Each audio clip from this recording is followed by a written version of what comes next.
It must be remembered that battles and encounters with the devils extend over a number of days.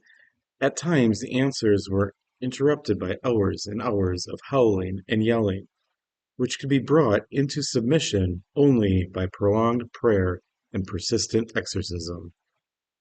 Often no further answers could be forced from the devils in any other way. Countless brats of devils also interrupted the process of the exorcism by their disagreeable and most unbearable inferences. As a result, these disturbances, the woman's face became so distorted that no one could recognize her features.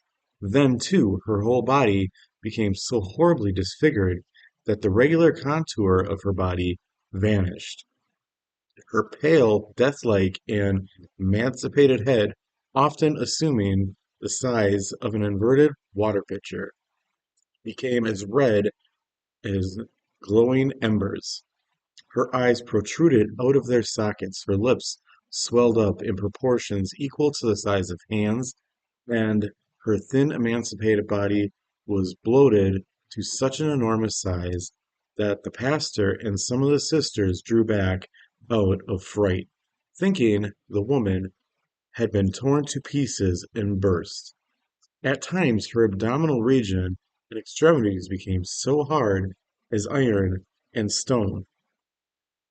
In such instances the weight of her body pressed onto the iron bedstead so that the iron rods of the bed bent to the floor.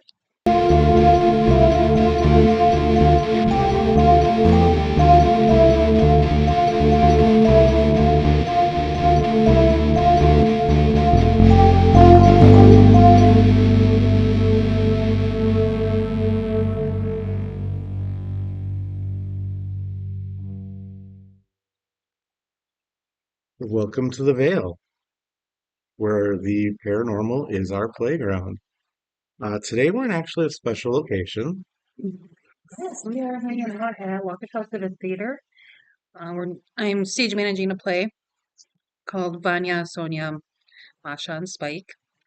And since we had a few hours in between shows and Nick came to join and hang out behind scenes with me, we thought we'd do a quick recording because he has a really fun episode to talk about that he is going to be the expert on right now. And I don't even know about the story at all. So all my reactions are just going to be my reactions. So that intro is about an exorcism. Mhm. What do you know about exorcisms? Devil and demons out of the body. Okay. I have yet to know if I really believe in such things, but Okay. Have you heard of the story of Anna Ecklund? Ecklund. Okay, well, this is actually kind of a homegrown story. She is from Wisconsin. She was born in Wisconsin. So okay. this is going to be interesting. Um, the story of Anna Ecklund is not an easy one to come by. And this is kind of weird considering it's the one of the most or the most famous exorcism story in the United States. Now there are different accounts to the whole thing, and um, so there's varying stories to it. But there's been a few books published about it, and one of these books is titled "Be Gone, Satan," and it was written. Yes, yes. Sometimes people ask me to do something, and I say, "Not today, Satan." Right, But right. I was just thinking of that line. yeah, but this was written by Father Carl Vogel, approximately 80 years ago. Um, it was translated in English by Reverend Hapsner, and he published it approximately 1973. We There's no definite, I don't have the exact publishing, but in its history, um, it was originally a thick pamphlet that was distributed to seminaries in the United States to familiarize priests with the destructive powers of the devil and how to go through the process of possession and exorcism. Um, but in its book form, it does vary in lengths. There's many different publications, and it depends on the foreword, the introduction. It can range anywhere from 32 to 48 pages. Um, so it's not a very long book. It's a quick read if you're interested in it. Um, Fun fact, there is a movie, the Exorcism of Anna Ecklund, but this is how the exorcism came about. The movie This, The Exorcism? yes, Okay, this is the case from the movie The Exorcism. okay. So, um, but going back to the book, The Begone Satan, you can actually find that if you search Begone Satan PDF or even Rev Kapsner. You can look him up, and you can get it's in the public domain, so you can get it. Now, when you think of a possession of somebody, what do you think? What possesses somebody? If true, I would say um, some sort of demonized spirit of some sorts. Right? Do- Maybe the devil. Are there any demons you can think of? I'm not gonna study demons, so I Okay, don't know. okay. And neither do I. I try not to. This case though interested me because it is a Wisconsin case. Right. The first exorcism did take place in Wisconsin. Okay. The second one was somewhere else. So, um, now I'm gonna go through the demons that did possess Anna. Okay. One of them was inhuman, Lucifer. Okay. The second, another inhuman, Beelzebub. I've Have you heard of that heard? one. Yeah. Okay. Yeah. Yeah. Now, the third one, interestingly enough, was human, and it was Judas Iscariot from the Bible, Really? the disciple that committed suicide. He's a demon now? Yes, and we'll go into that. Okay. The other one would be a human, Jacob, her father, and another human, Mina, her aunt, who we'll get into Jacob and Mina's relationship. Very interesting. So I take it Jacob and Mina are no longer alive. No, Or they did were I not. marry him? Okay. They were no longer alive at the time of this. And then many like minor lesser demons. Um, Many, but minor and lesser. yeah, However, there's still demons. yes. Now, the purpose of Judas was for um now we all know the story of Judas in the Bible, right? Yeah. Okay. Judas was revealed to only be there because his assignment was to tempt Anna to commit suicide, which is considered an unforgivable act. Right. And unfortunately, he got this task due to his history. It is said that in the hierarchy of hell, Judas Iscariot would be the equivalent to the patron demon of suicides. Oh, okay. Is that, um, you know, that makes perfect sense, right? Yeah. Yeah. Okay. Now, Jacob, the girl's father, well, he was condemned to hell because he cursed his daughter into to be defiled by demons because she would not commit incest with him. Now, we do not know if he was successful, but once in hell, it said the devil gladly allowed Jacob to continue his molestation of his daughter, despite the fact he was no longer with the living, hence possession. Mina, Jacob's mistress, Okay. was condemned to hell because she had led prolonged immoral life with Jacob while Jacob was with his wife while she was alive. So if you're a mistress, you're going to be condemned to hell? I don't remember reading that in the I Bible. don't either. This is um, based from the book Okay. All Begone right. Satan. While this could not be confirmed, oh wait, no, she had also committed child murder. Now this wasn't confirmed. Um, that she was said to have killed four children in her lifetime. It is believed that the children were her own. Nothing was confirmed, but it's thought that it was through the process of abortion. So, Anybody can see very differently. right. I mean, there's a lot of different sides to that debate. So, So, yeah. okay. All right. Okay. Now, the two of them actually called upon assistance from the devil so that Anna could suffer um, the torment of being possessed. So, the first time she was possessed, it got cleared, and she was So she's then possessed more than once? yes, which is actually interesting. They actually Really? yes, they actually went from us. They called upon the devil to possess her again after she was cured from it. Um, because they knew, according to the Bible, if a demon is expelled, but for whatever reason is allowed to return, he will return with seven stronger than him, which means seven times stronger. Wow. And in this case, in that case, it is very, very challenging, almost impossible to successfully correct the possession via exorcism.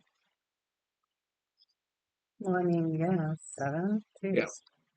So out of the group, it is claimed that Mia and Jacob, or, and Judas, all three of them, were the worst offenders against the blessed sacrament. And they were constantly attempting somehow to destroy or defile her, to manipulate, um, mutilate, or, you know, whatever signs showed up during the exorcism. Now, Jacob, in the exorcism, would eventually speak up and said that he had cursed Anna for not submitting to his incestuous advances.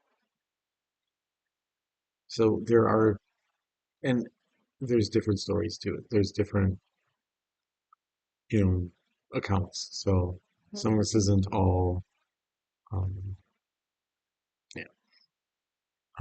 So he called upon the devil to tempt her with every unspeakable act against her, against having her commit the sin against her chastity. Um, Jacob's life was coarse, brutal. He took Anna's Aunt Mia as a mistress while he was still married and repeatedly trying to seduce Anna. At his death, a priest had administered extreme injunction, but Jacob ridiculed him. The author continued to say in the Devil Be Gone, in the judgment after death, even that was pardoned, but all that was pardoned him, but because he had cursed his own daughter, that ultimately was the guilt of his eternal damnation. So he cursed his daughter. He was destined for hell. Hmm. So um, he still schemed in hell so that he could torture and molest his child. He was a Okay. pretty sick man. And Lucifer gladly permitted him to do this. Whether Anna's virginity remained intact even at age 46, which is when the second exorcism happened, um, is unknown. Um, and using a high falsetto voice, Mina presented herself, and I think now. So, what are your thoughts on some of this? A little bit. Mainly, well, we don't know Mina and Jacob's feelings for God. Right. And for any of our viewers or listeners, we all see things differently. And you're all welcome to have your own point of view and your own religion. Mine simply states that um, if you repent of your sins, you'll still have a pathway to heaven.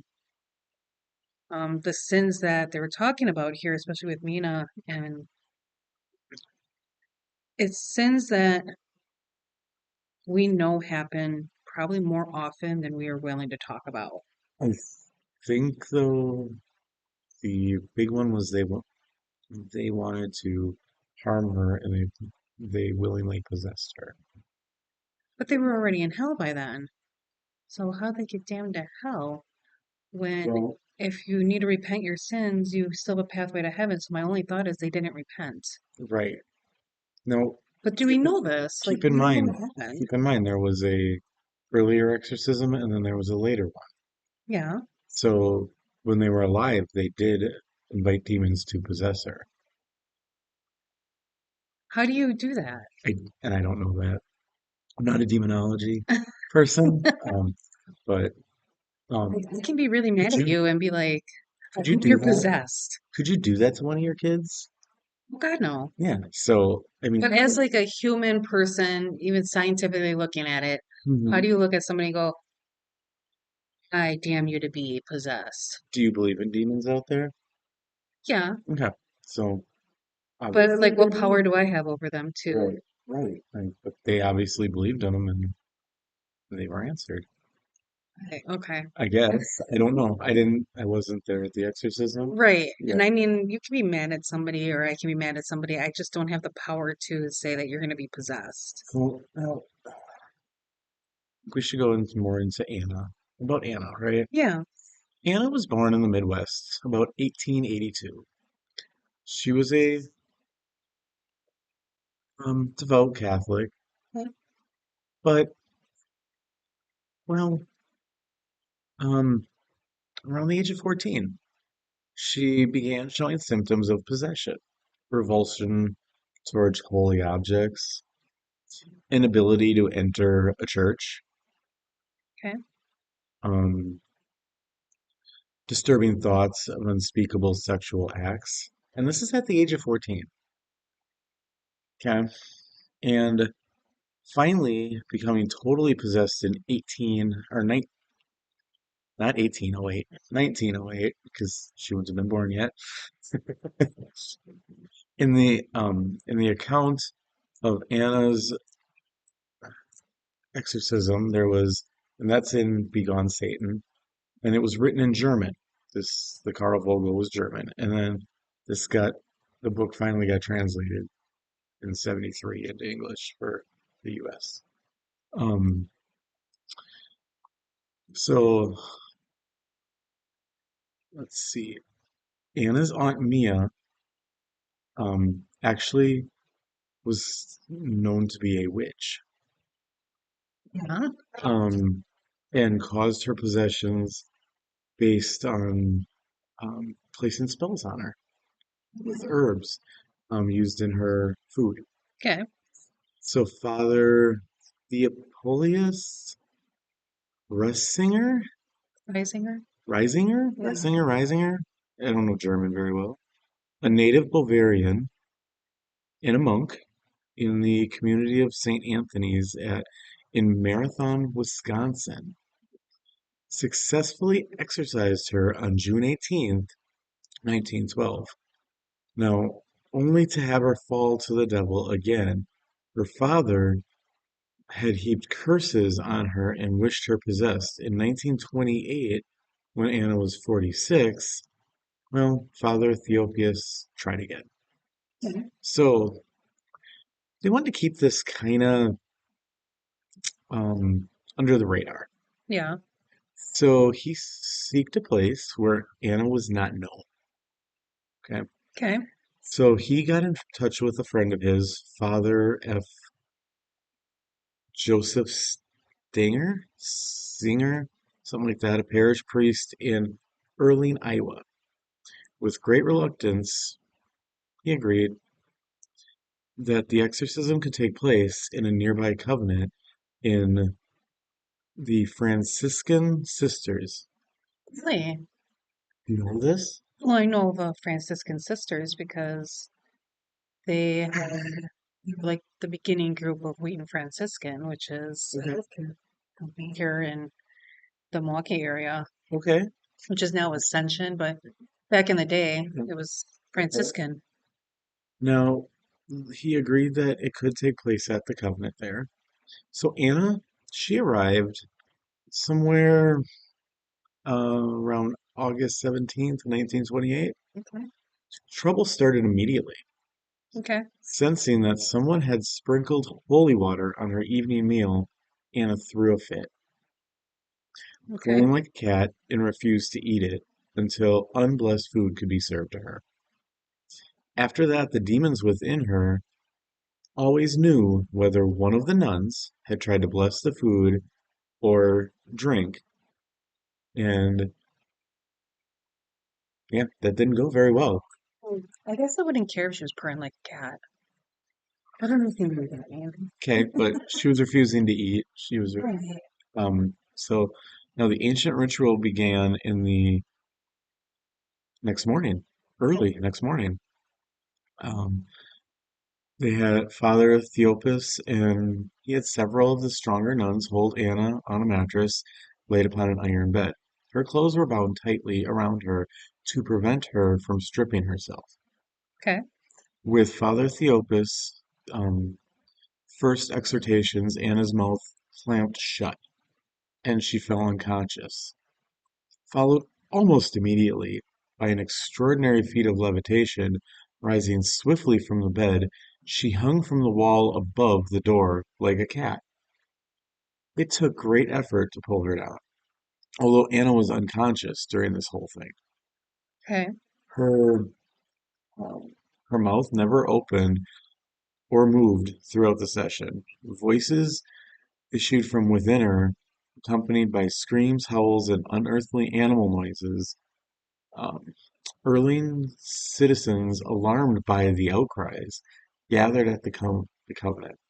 Convent. Now, convent.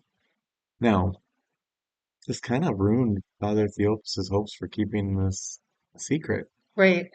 Kind of defeated the purpose, didn't it? Right. Now, totaling in 23 days, the exorcism covered 3 sessions. Okay. So this was a pretty strong one because this was a repossession, right? Right. So from August 18th through the 26th, September 13th through the 20th, and December 15th through the 23rd. So although so Anna's physical state deteriorated to the point of death Okay. over this time, she ate no food, but only swallowed small amounts of milk. Um, let's see, and water, and nevertheless, she vomited enormous amounts of foul-smelling debris, often resembling tobacco leaves. And That would almost be like a GI Bill. Weed. yeah, Okay. um, her face became horribly disfigured and distorted, Okay. often suffusing with blood. Is that the word? Suffusing? Using. Yeah. Yeah, Using. you're the medical person here. With blood, as her head swelled and elongated. Her eyes bulged and her lips grew, reportedly to the size of hands. Really? What would you think if you saw that? Her eyes bulged. Okay. Her lips grew. The size of a hand. Okay. You're gonna laugh at me for this, okay? Eyes bulging to me is thyroid condition, and lips swelling like that is anaphylactic shock of some sort. Okay. So I'm putting like a medical twist on all While of while this. they're doing this exorcism though to her. Listen, if I would walk in as deputy medical examiner and seen that, that would have been my first thought is, does she have an anaphylactic reaction and does she have a thyroid condition? Okay. Okay, exorcism and demons would not even be on my list of things to look for. Okay. Okay. Okay. Her abdomen would swell to the point of bursting, Okay. only to retract and become so hard and heavy that the iron bedstead would bend under the enormous weight. Hold on, Explain that, let's go let's do this again. So her abdomen would swell, and then contract. Go back.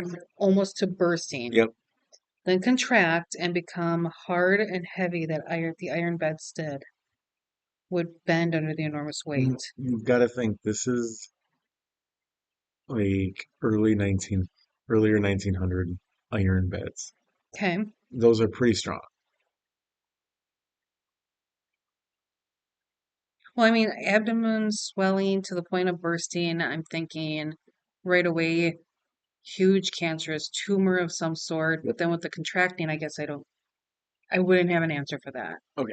But I'm also not a medical doctor. I can only go by Okay. the little bit that I know. Okay. Father Theopus continued to extort the devils to depart, and by the later part of December in 1928, yeah, there you go, 1928, those beds would be pretty thick metal or iron. Okay. You had to be really strong to move them back then. Okay. Now, he began, and the demons began to weaken and moan rather than scream against his efforts. Father Theopus demanded that they all return to hell. Each should call out his name as a sign of his or her departure, and the devil agreed. On December 23rd, 1928, So around, the devil agreed with the father? I guess so. Like they had this conversation, like did they And have a ceasefire meeting? maybe it was like a pretrial or something. I don't know. Like we'll agree on these terms, Right. you know, or like two parties divorcing. Oh, Fantastic. yeah.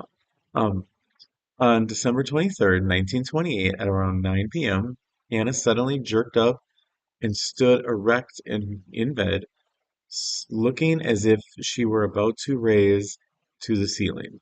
Father Seeger, not Bob Seeger. Okay. Oh, okay. Called for the nuns to pull her down, while Father Theopius, I'll probably never say his name correctly or consistently, blessed her and roared, "Depart, ye fiends of hell! Begone, Satan! The Lion of Judah reigns." Anna crumbled to her bed as a terrible shout of Beelzebub, Judas, Jacob, Mina, followed by "Hell, hell, hell," filled the room. Okay. Repeated several times until the sound seemed to fade into the distance, Anna opened her eyes and smiled, while tears of joy ran down her face, and she cried, "My Jesus, mercy, praise be Jesus Christ." So, I would say they're trying to describe a pre-Christmas miracle Okay. because it was the December 23rd. Yeah, I get it. Now, do you want to let's dive into some of the phenomena that happened over the 23 days of the exorcism, the stuff Yeah. that happened with Anna.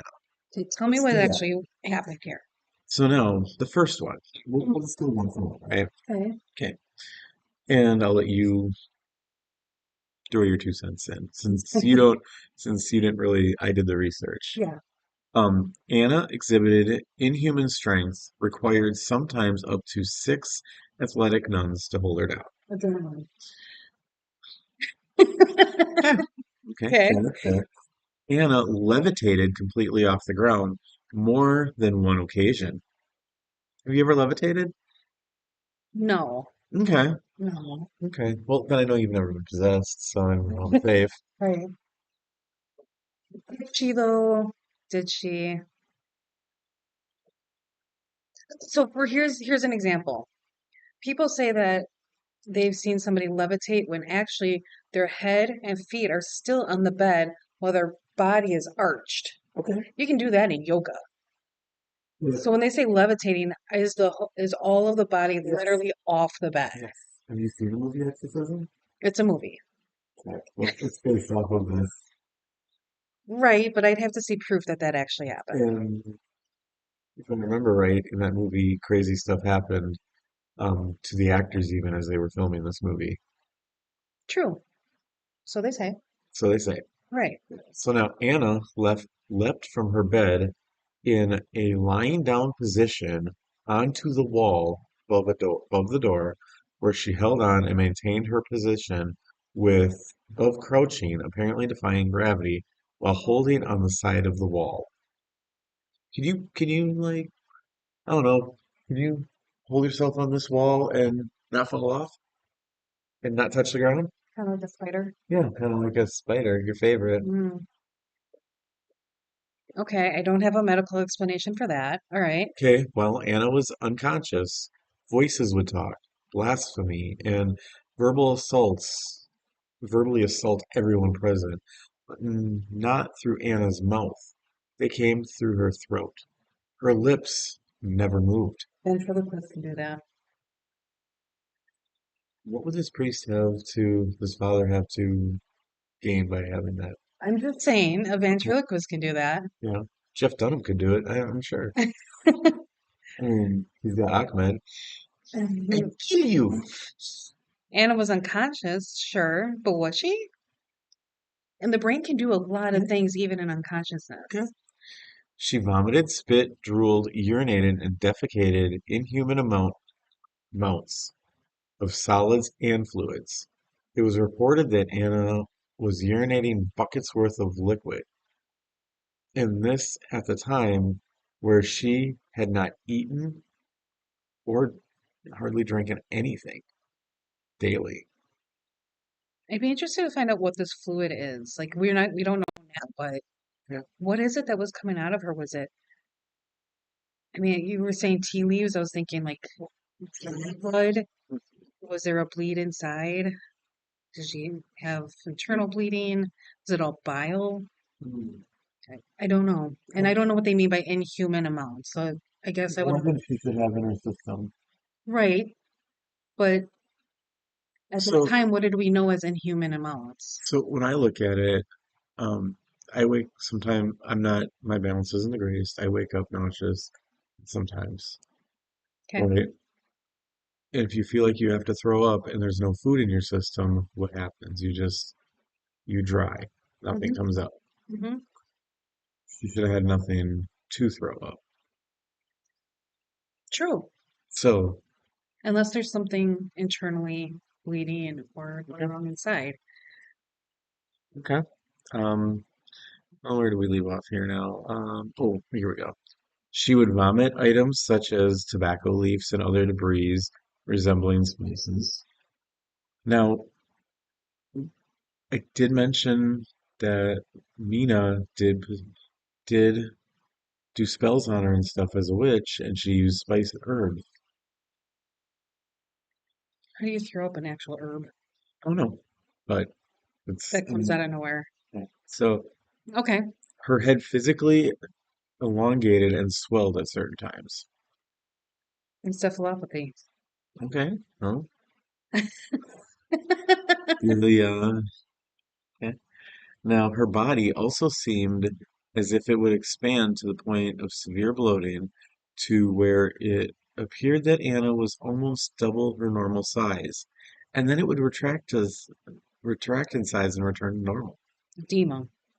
Okay, I mean, just that I don't think is edema. Obviously, okay. you can swell, but not to like twice your normal size. Now, okay, her lips reportedly on some occasions grew to the size of hands. Like I said, it almost sounds like an allergic reaction, shock. She would exhibit signs of possessed gravity to the point while laying on the bed, she became so heavy that the bed sank and the iron bars, actually consistently bent. We're talking 1928, and like they used some thick ass iron. Wait, I don't know on that one. I don't have anything to say on that one. I, I mean, even cars were made of heavy ass metal, Right. and now we use like fiberglass where it just falls off.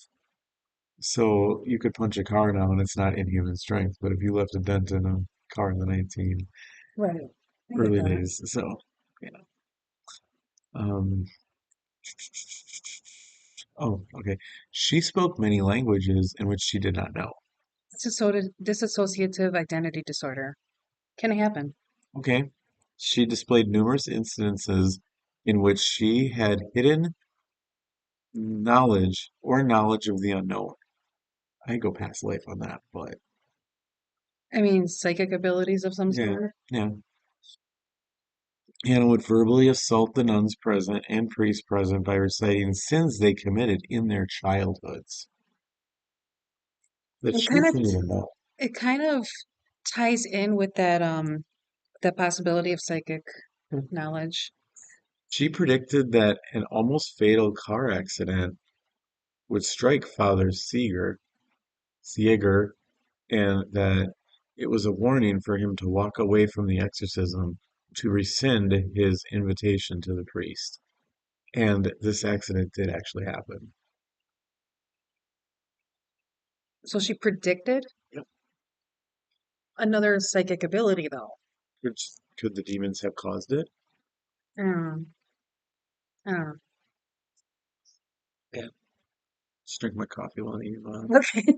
do that one. Okay.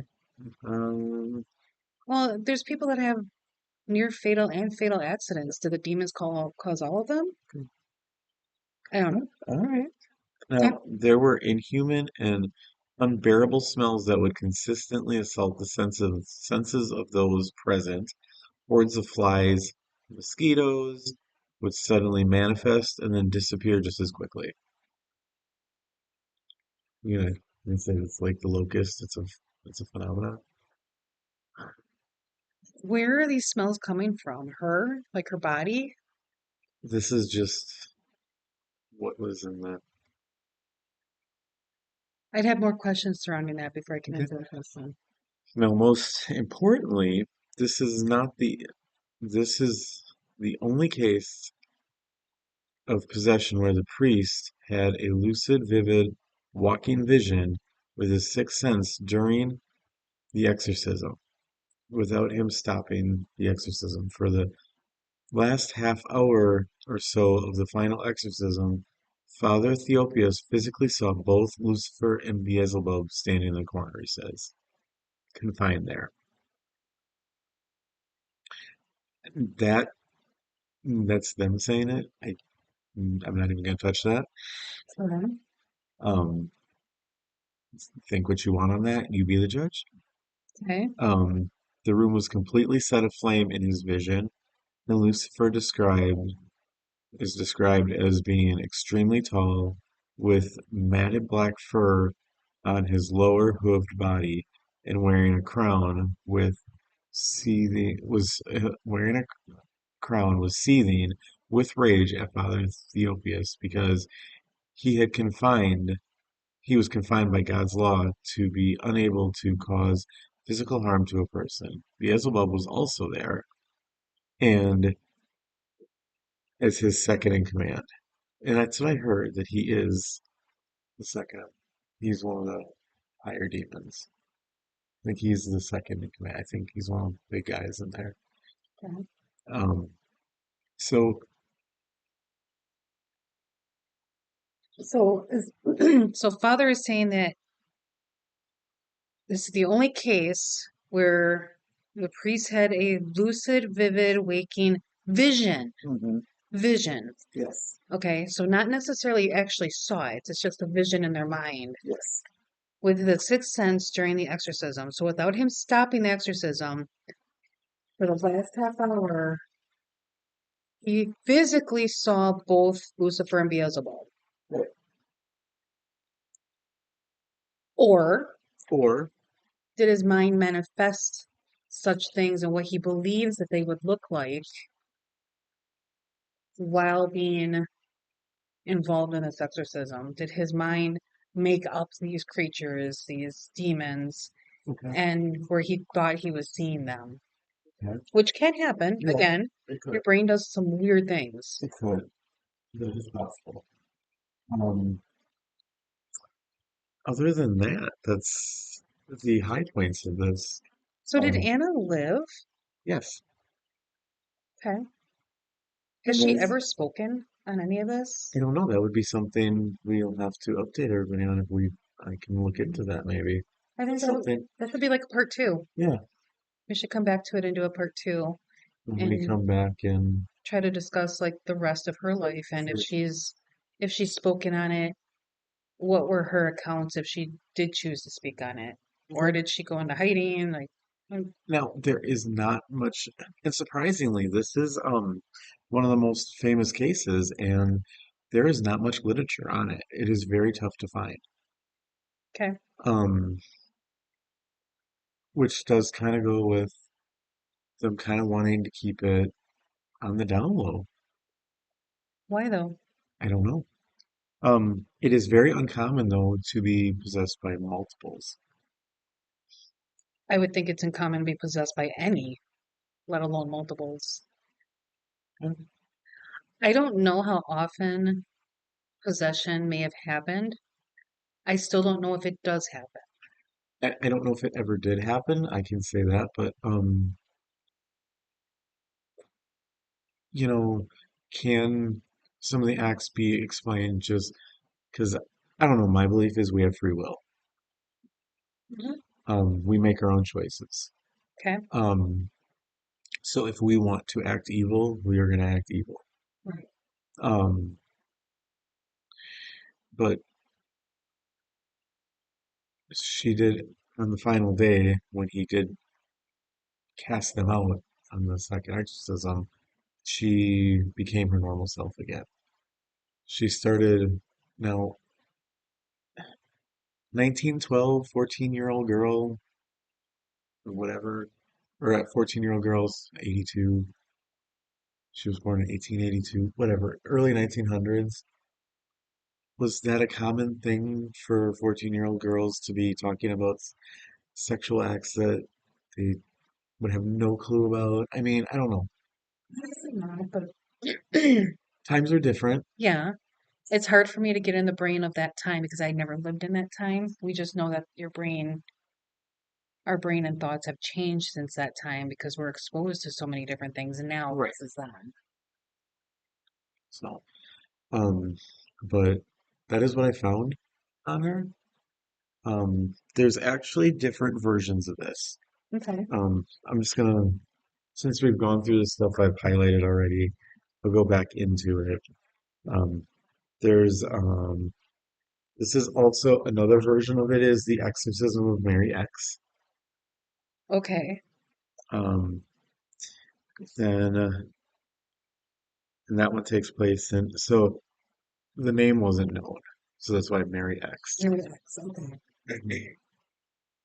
In And that one was where in in the same city, same year. So that story is out there, and it does bring up Mina and Jacob. So so that might not be her name, Anna? right, Oh, well, that makes it tougher. yeah. Um, I mean, if you're interested in any of this, there are some resources. Um, there's a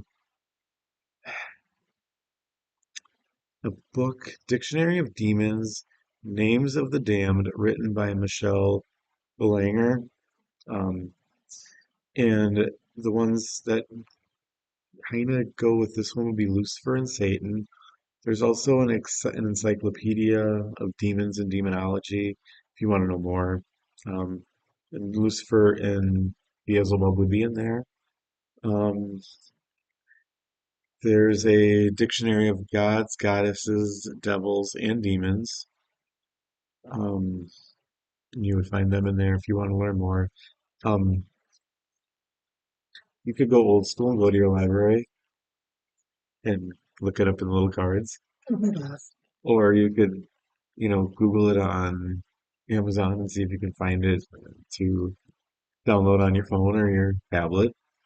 Um, you know, different things. Let's see if there's anything I missed. I don't think I did. So let me Um, ask you, we're kind of the same faith base. yeah. Um, do you believe in possession? Um, I believe there's stuff out there, and I believe they have the capability. Okay. Um, I've never seen a case of it. Um, I also, we do have free will to be open to things, if that's what, and if you're open to it, I think it could happen. Okay. Um, question would be, is it possession, or are you just rebelling? But there's so many other things that make me think when we're talking about possession. And we look at maybe something like mental health, Hmm. um, dissociative personality disorder or identity disorder. You can be multiple personalities where one personality Yeah. is diabetic, Mhm. but the other one's not, and in the same body. One can speak a completely different language and you're in the same body. Yeah. Then you have like schizophrenia, where you're hallucinating and So going into could psychosis. some cases of schizophrenia be demon possessions? I wonder if they get mixed up a lot if demon possessions actually happen. Okay. I still, I don't want to say they can't or they don't. I don't believe that they don't or can't. I just don't believe in them necessarily right now because I've not seen any factual information Okay. other than, hey, I was there and I saw this. Okay, cool. But did we automatically just go to demon possession and not rule out anything else? Right. Okay. So that's my thought. And I don't, Right. I still am, and it's only because I haven't experienced this. So I have Mm. yet to experience a spirit touch or obviously a demon possession never happened. So I really struggle with the fact that something could actually take over your body, especially since I'm not even sure that they can touch you, even a good spirit. Okay. Others are going to argue with me and Yeah. say, I've been touched and I believe you. Well, Because I haven't experienced it, I wonder if that can even happen. I look at it this way. Some people have different openness, different skills, whereas me and you depend on science, Hmm. um, electricity, electromagnetic, equipment going off, Right, um, is our sign. If there's no electricity around and one of our electromagnetic things lights up or goes off, or a cat ball lights up and it hasn't moved, right? right. We rely on that. There's other mediums out there, and I kind of think it's based on your reputation. And then, if you haven't researched this ever and you tell the story and you're right, and then all of a sudden someone comes with the papers and says, you got everything right, then maybe they can see it. Sure. But there's a lot of scammers out there that will do the research in advance and then go, I'm sensing, Fair. and then you don't have a good reputation. That's kind of where I go with it. Well, Huh? thank you for the story. But that's so take it for what it is. Yeah. Um, it's out there in the paranormal world, and that's what we I mean, you do. definitely don't have to be a naysayer like I am. I just Um, look for a different proof. if this stuff interests you, Yeah. um, feel free to comment, and we will look up more cases. Yeah, I'd be We will interested. dive more into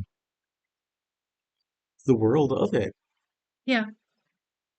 Yep. I don't know much about demons and what they can or can't do. I haven't studied stuff like that. Now, I will not go into a haunted location, and I will not play around with the equipment and talk to demons. Screw that. Uh, peace. And It's kind of like when I open the yeah. door and I see a bat hanging somewhere. Oh my God. Nope, we're not going in there. Run. Seeing the spiders. Fair. Fair, fair. That's it. Very fair. So, but Well, that was a fun episode, and I'm glad we got to hang out here in the theater.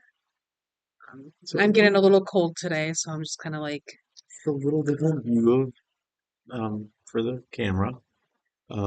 So an out of the studio um remote location. you can see we still hang out. Mm, Hello. we're still around each other. He like literally just took his, I put my head on his shoulder and he took his shoulder and like pumped me off. Like,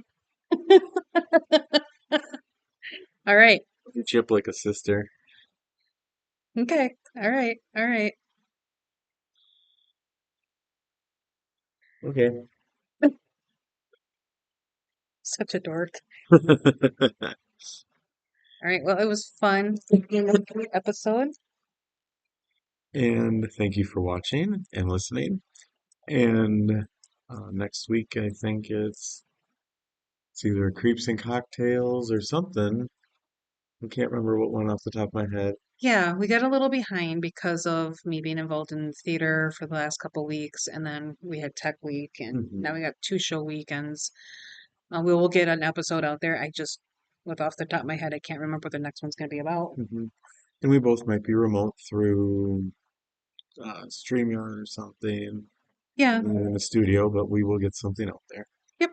Because this guy here with the hat, see, the hat, decided to get himself a part in the play, so now he's going to be busy with theater just as I'm wrapping up. So, I did not do that. Payback. oh, ouch. Okay, that's what happens when you have two theater buddies. Yeah, but thank you for listening. And if Yep, you like this, you like what you heard and our dynamic, just subscribe and like the page. And um, if there's anything that interested you, feel free to comment. yep. All Yep. right. Thank you for listening. Good night.